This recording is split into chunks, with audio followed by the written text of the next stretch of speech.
And that leads me to say the first books I'm going to talk about are books that are coming out in anticipation of the 250th anniversary of the United States in 2026. So we've got a big anniversary coming, and you're looking at the fact that, just consider this, for the last few years, a good many historians and writers have been anticipating this anniversary. It's a great opportunity for reflection. It's a good opportunity for revisiting of a lot of the big history and also some of the smaller stories of the American Revolution. It's a good time to put it into context.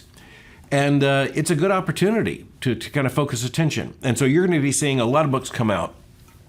I honestly think the most important publishing event in terms of the American Revolution and the anniversary, the 250th anniversary, is going to be the Revolution Trilogy by Rick Atkinson. And so you look at this particular book, and you see that already we have 2 volumes out. The first volume has been out for a couple of years. Now we have The Fate of the Day, The War in America, from Ticonderoga to Charleston. So that's 1777 to 1780. And thus you know that a third volume is coming. And you also know that this is someone who's accomplished this kind of work in the past. So Rick Atkinson, skilled historian, winner of the Pulitzer Prize. His trilogy on D-Day and the end of the war, his Liberation Trilogy, absolutely brilliant. And I'll just share with you that when you look at the first volume and its size, and you know that there are going to be 3 volumes, you have to wonder if an author can pull this off. That's an awful lot of work. Those are hundreds and hundreds and hundreds of pages. Is the reading going to be worth it? And when it came to the Liberation Trilogy, the answer is resoundingly yes. And I'm certain the same is going to be true for this trilogy. It is already true of the first volume. The second volume, From Ticonderoga to Charleston, again, extremely interesting. A lot of historical detail, but incredibly well done. And I think in many ways it'll be the authoritative work coming out of this anniversary period. There are other very established American historians doing some excellent work.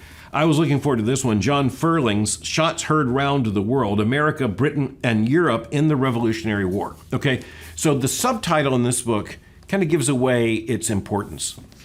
It's not just about the American Revolution. It is about America, Britain, and Europe in the Revolutionary War. So that leads me to a theme of some of my recommendations today for a summer reading. I think it's good that we be able to step back and put the events of the American Revolution in a larger context.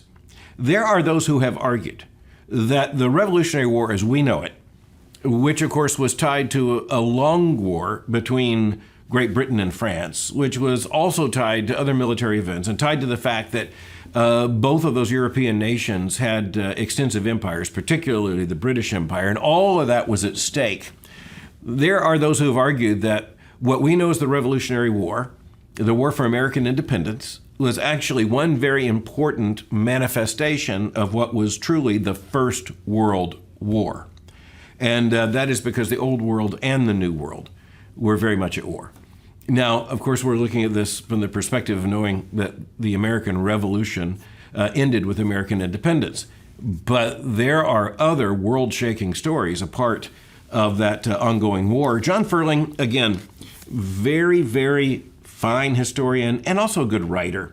He has written previous books, including Winning Independence. This one, Shots Heard Round the World, is really important because of the context he gives. Very well written, drives us through the reading of the book, and you'll put your understanding of the American War of Independence up a notch.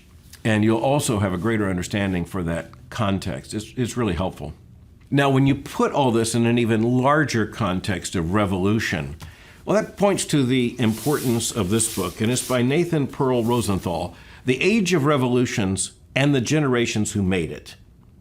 Now, this book and the author's intention in the book is to demonstrate that the American Revolution was really a part of a larger age of revolution. Now, I think a lot of Americans miss that point. They miss the larger context. And they make very few connections between the American Revolution and revolutions that took place elsewhere. I think most Americans know about the French Revolution that came, of course, pretty fast on the heels in historical terms on the American Revolution. I think many Americans would be able to offer at least some contrast between the American Revolution and the French Revolution.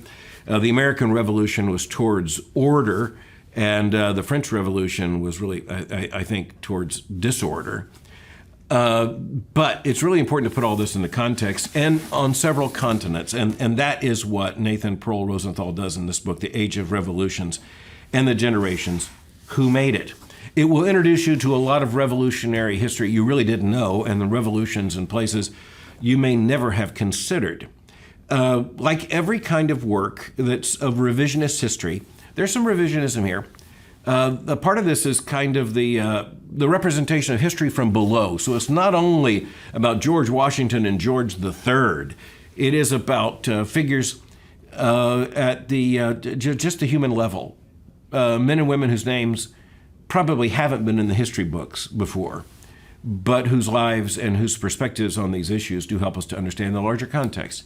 A lot of these books make some judgments, even political judgments, even brought into the contemporary age. Just remember, you can read a book without agreeing with all the judgments.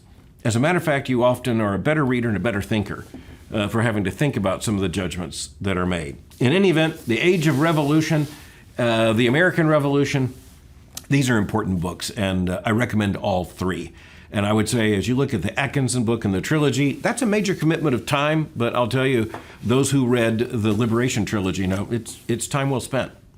All right, also, from the same era, sort of, and looking at American history in a very focused way, I'm going to recommend Russell Shorto's book, Taking Manhattan, The Extraordinary Events That Created New York and Shaped America.